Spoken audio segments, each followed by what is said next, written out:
Thank you very much. We take this opportunity to acknowledge the leadership of the EFF and present here the officials. Yes, Honorable Member, just a minute, Honorable Malema. Honorable Member, what's your point of order? Speaker, on a point of order, I'm rising to find out what is Honorable Malema going to debate. He was not part of the SONA. There's nothing for him to debate. He must sit down. No, unfortunately, Honorable Member, that's not the point of order. Please proceed, Honorable Malema. I have no time for boys.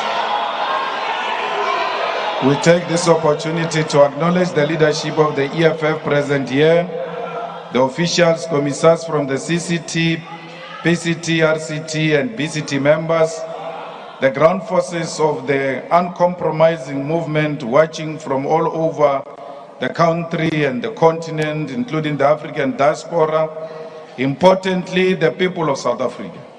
We also acknowledge the leadership of the opposition parties present here in Parliament. Under normal circumstances, we're supposed to acknowledge a president and a speaker of Parliament. But for a very long time now, and particularly after the revelations of crimes in Palapala, we can boldly state that the South Africa does not have head of state and president. The one who was there before has renounced his constitutional privilege to continue as President of the Republic of South Africa. South Africa's constitution obliges anyone who is elected as a president to uphold, respect, and defend the constitution, and we can say boldly here that Mr. Ramaphosa has failed to uphold, respect, and defend the constitution. The misconduct of the Speaker on the 9th of February 2023 has also disqualified her as a legitimate Speaker of Parliament. The Speaker referred to members of this House as animals and violated the Constitution and the rules of the National Assembly when she allowed the police to invade Parliament and made it worse by calling on the security forces of South Africa to enter the chambers to intimidate peaceful members of Parliament who had their hands up, holding placards to protest against the sole director of Ntaba Nyoni Estate Pty Ltd, the company that owns Palapala Farm in Limpopo and unlawfully engaged in trade through currencies that cannot be used in South Africa. As a result, we have already submitted a motion of no confidence against Mrs. Nosiviwe Mapisa Ngakula, and we officially withdraw our honor we previously showed her. We also apologize for having showed her the honor when she evidently does not respect Parliament, does not respect the laws of this country, and can do everything to stay in office. Under no circumstances should a democratic Parliament be harassed and intimidated by the state security forces. The Constitutional Court has ruled that the police must stay away from lawmakers. It is the responsibility of the Speaker of Parliament to make sure that members of Parliament execute their responsibility without any fear or intimidation.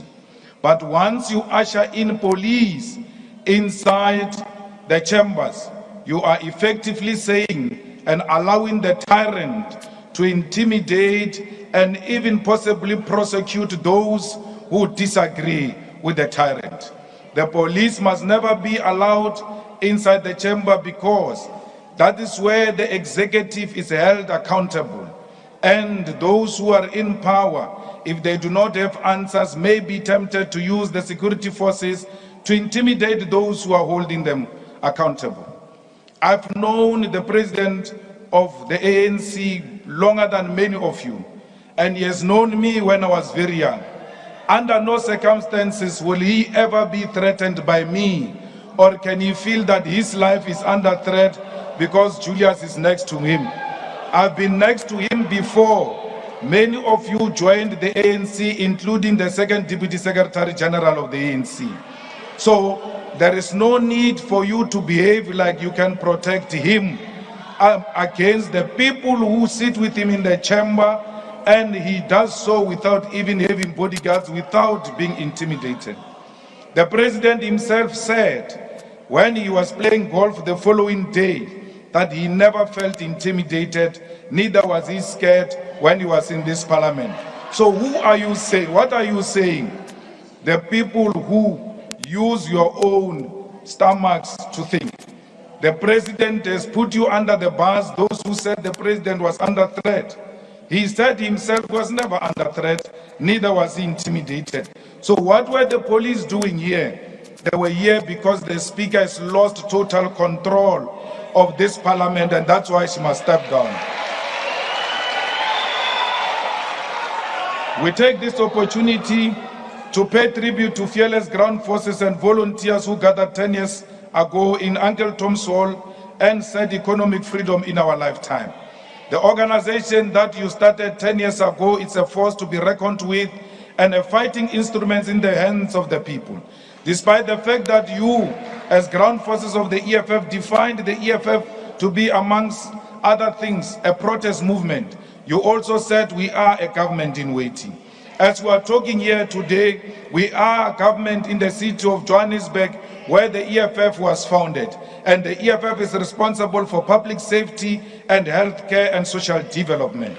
We can assure the people of Johannesburg that the crime in the economic capital of South Africa will go down, and our communities will receive better primary healthcare, which will be premised on massive public education on healthcare and health matters. Public safety is what we are going to ensure.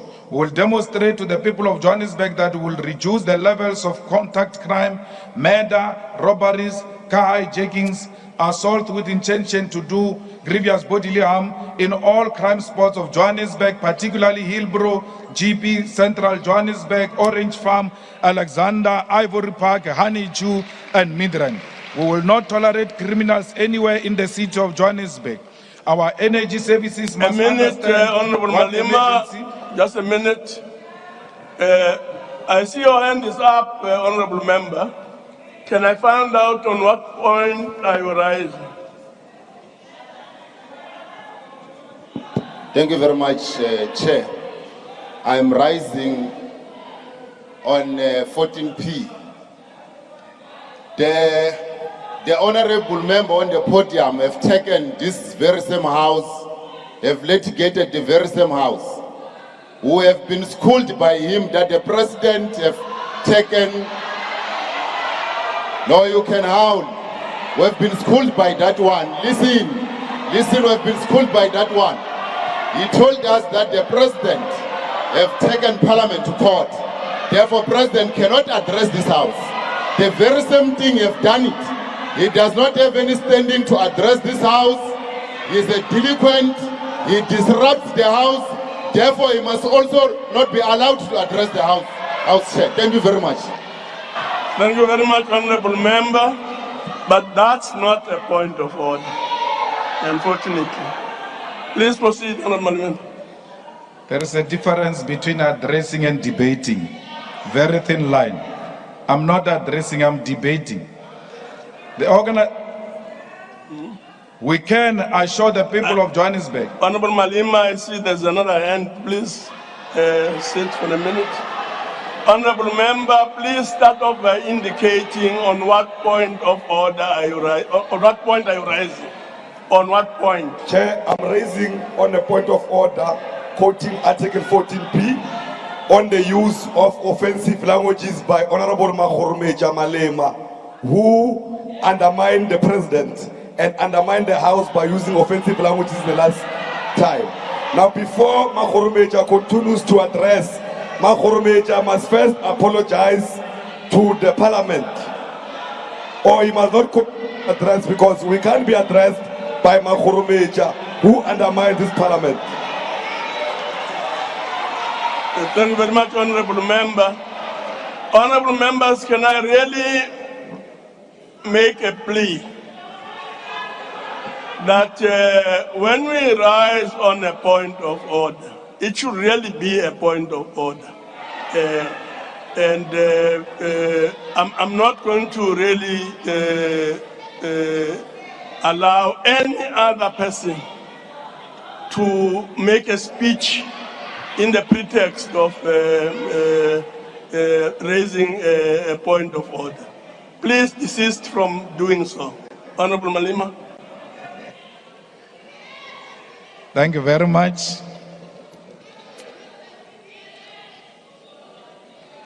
The health and social development, the primary principle and approach of the EFF to healthcare is based on primary healthcare and accessibility of clinics for 24 hours.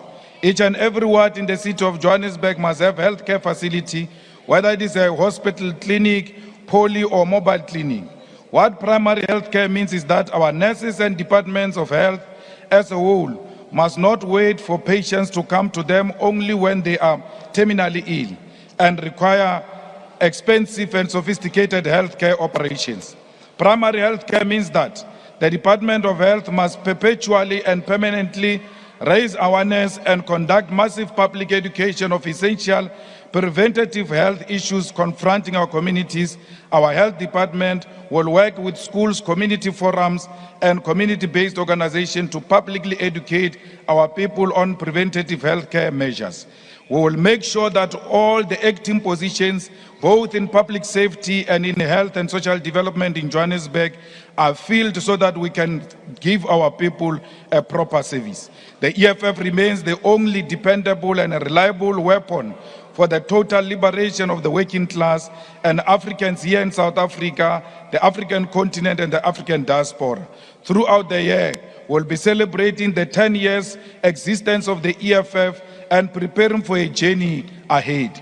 We take this opportunity to say to the people of South Africa, what you are listening to is not a real state of the nation, it's a hearsay. Our country is in the middle of several man-made crises. The man who's currently at the center of South Africa's crisis is a full-time businessman, animals trader, possibly a puppet of both the domestic and global capitalist interest, who has said that the job of president for him is a part-time job, Mr. Cyril Ramaphosa.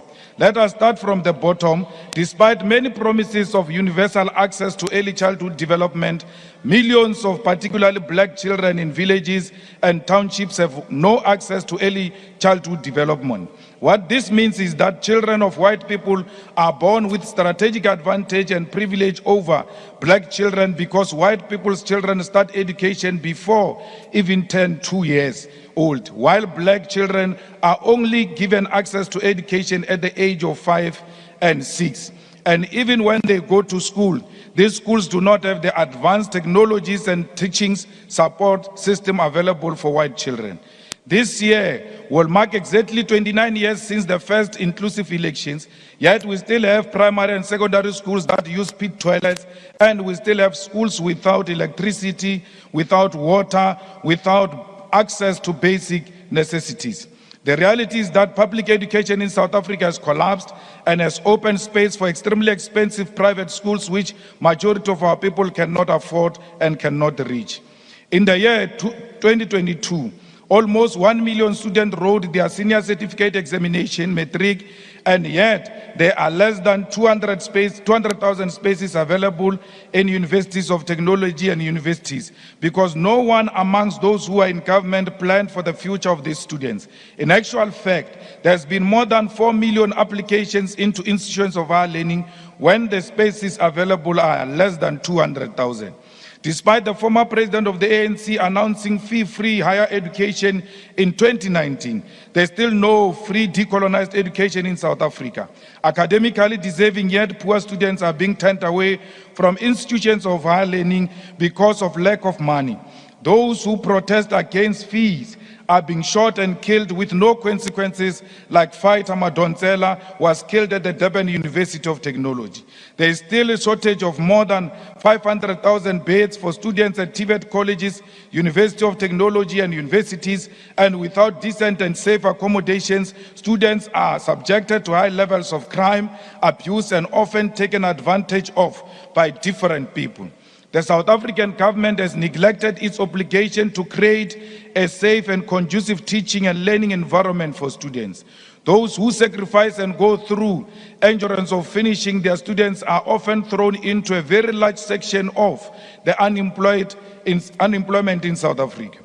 More than 12 million capable South Africans who are looking for jobs, including those who are discouraged, cannot find jobs anywhere because there is no meaningful program to create jobs for young people. Unemployment in South Africa is too high, and as if that is not enough, the South African Post Office has announced that it will be worsening the crisis of unemployment through retrenchment of more than 6,000 workers. The fact is that South Africa currently has close to 20 million people who are dependent on social grant, and it's not a cause for celebration, particularly when viewed from the fact that even these social grants do not eliminate poverty. There is absolutely no child and definitely no adult who can survive and thrive with $350 or $450 per month, whereas in a country with rising costs of living. Not even the dogs of the presiding president survives on $450 per month. The form of social assistance provided by government since 1994 has not been impactful in reducing poverty because the current government is incapable of creating jobs and taking our people out of poverty. Landlessness is still the biggest challenge confronting our people, and our attempts as the EFF to resolve the land question was undermined by the puppets of neocolonialism and imperialism. We are here today with still working under a constitution that protects the rights of stolen property because the land in the ownership and control of colonial settlers and their descendants is stolen land, and no amount of lies will hide the fact that settlers are in possession of stolen goods.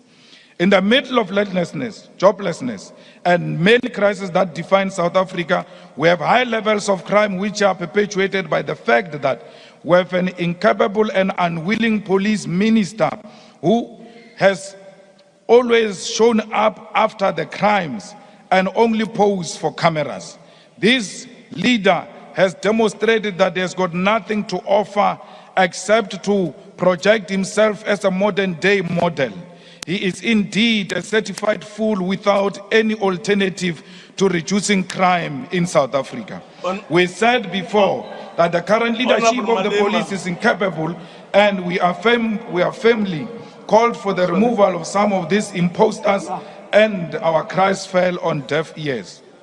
Let's see the point of order, listen to the point of order.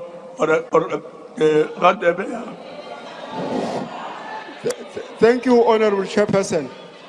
The member in the podium has used an offensive language by referring to the minister as an FOON. Thank you, Chair. Honorable Malema. He didn't quote the rule. He didn't quote the rule, Chair. No, never mind the quoting. The point is that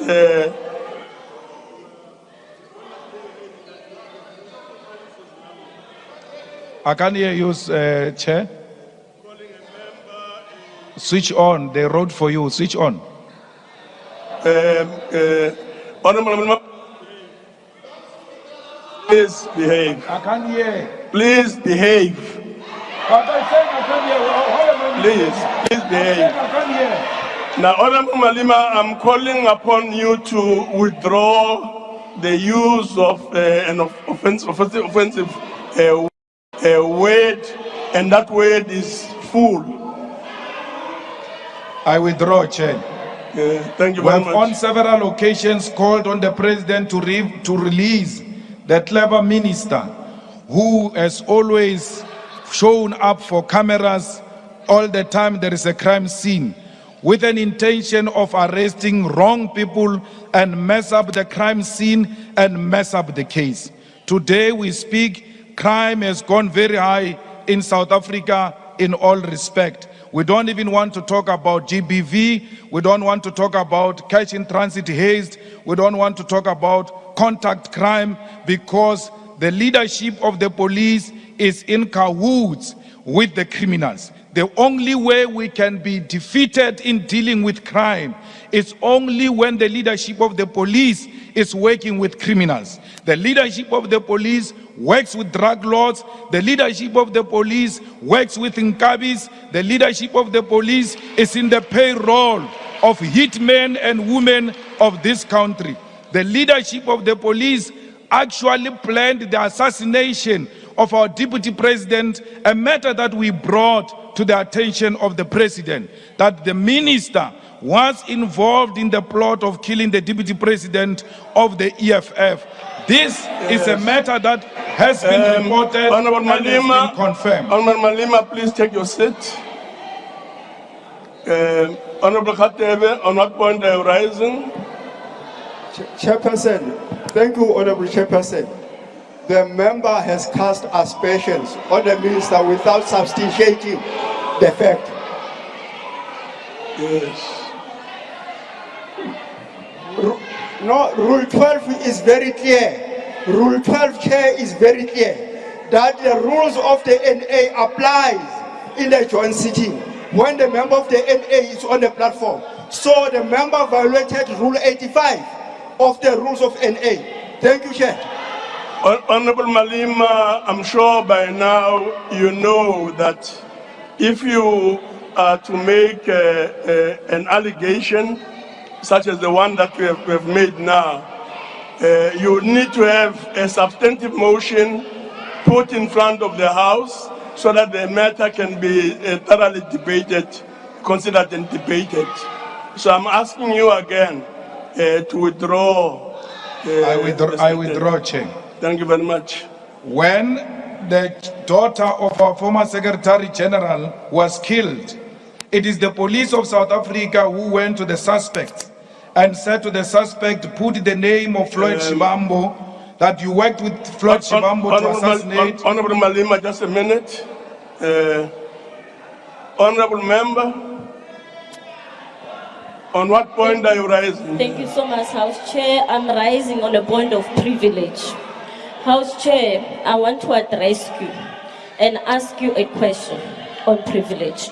And the question is that the rule says when a member is kicked out of the House for the duration of the debate, that member may not continue in the same debate. Now the SONA has not adjourned.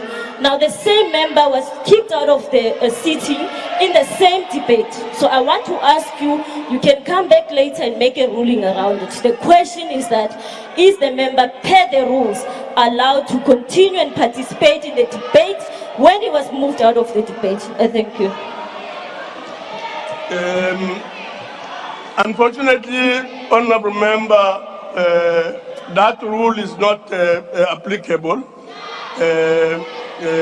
So the member has a right to participate in the proceedings, but issues such as the ones that you are raising can be pursued in the Joint Rules Committee and in other related parliamentary structures.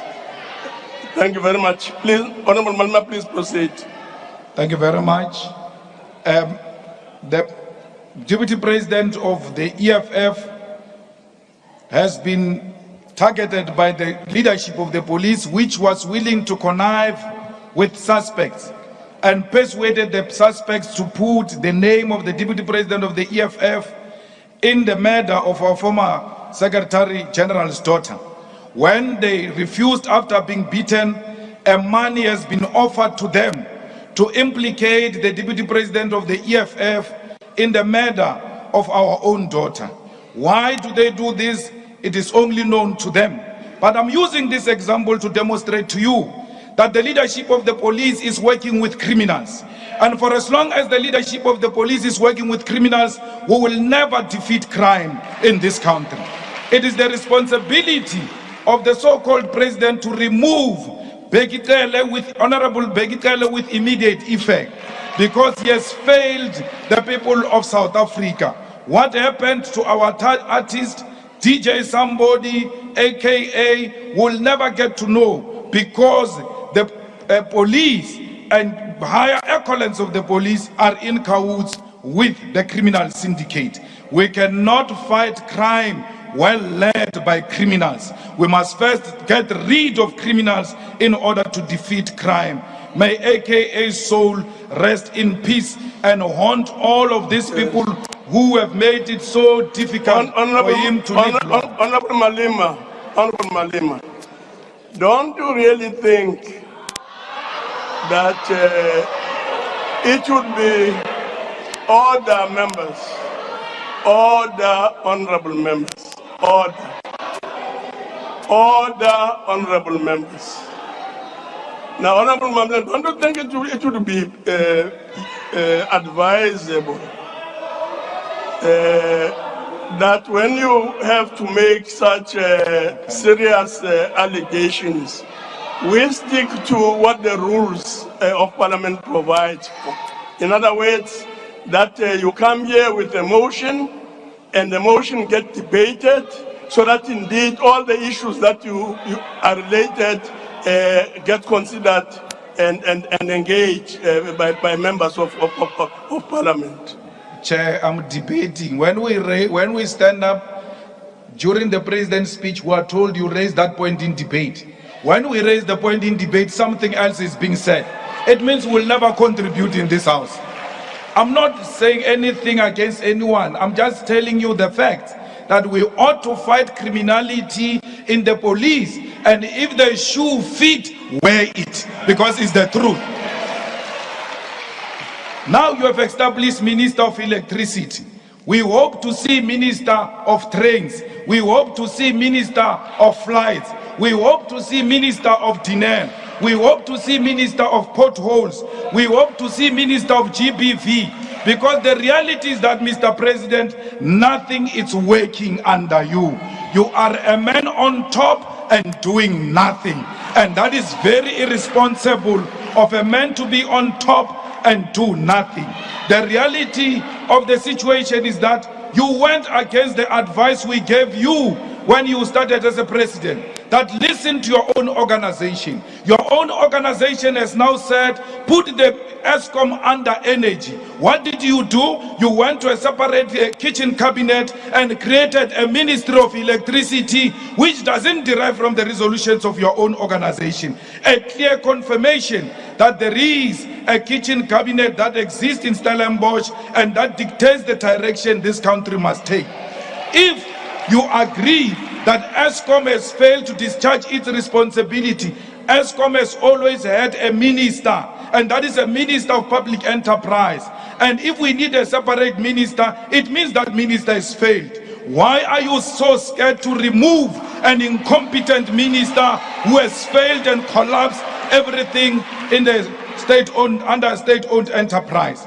It can't be, even if you are friends, you ought to have an honest discussion amongst yourself and say, my brother, there is nothing I can do anymore. I need someone capable to come and rescue Dinel, to come and rescue Transnet, to come and rescue SAA, because ESCOM and the rest have collapsed under Honorable Pravin Gordhan. I don't know Lemusabani or Honorable Pravin Gordhan. I don't know if he's got a list of impimpis or sellouts of during apartheid, the way you are so scared of him. But he knows and his cohorts that some of us are not scared of him. They've tried it before and we defeated them and will defeat them again. Fellow South Africans, nothing is working in this country. You were promised all manner of things. When President Zuma was removed, things are worse. Things will get worse. Because the president said that this electricity crisis is not going to be resolved in the nearest future, at least for 2 years. When he says 2 years, he means 5 years, or even more than that. It is up to you, South Africa, if you want to declare that enough is enough. We must make sure that on the 20th of March, we remove this puppet government from power. We must make sure that on the 20th of March, we demand the resignation of Mr. Ramaphosa. We must make sure that on the 20th of March, we demand the stopping of crime. We demand that the money launderer must be removed from office. We demand that crime in South Africa must be something of the past.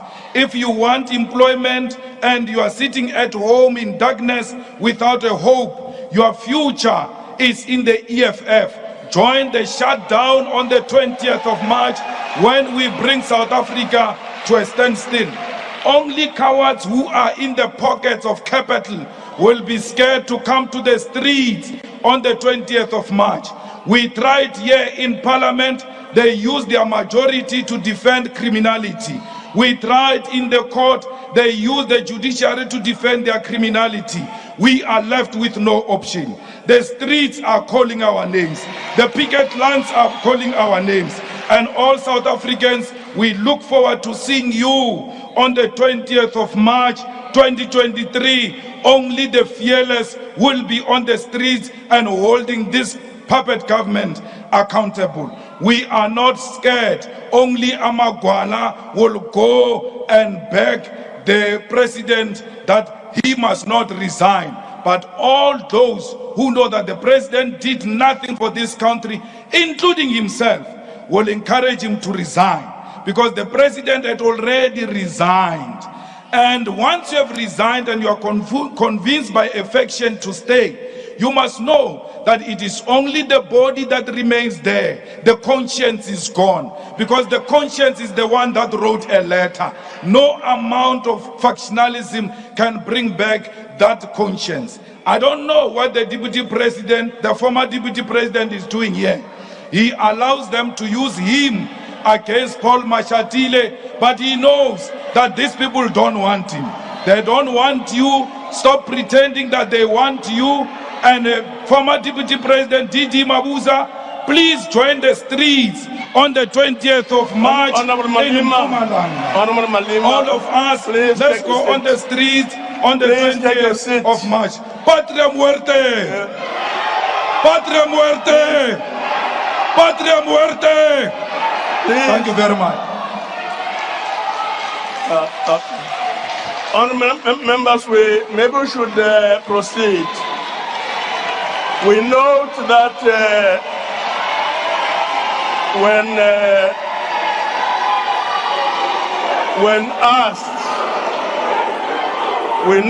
when asked to take the seat, Honorable Malema just ignored the presiding officer.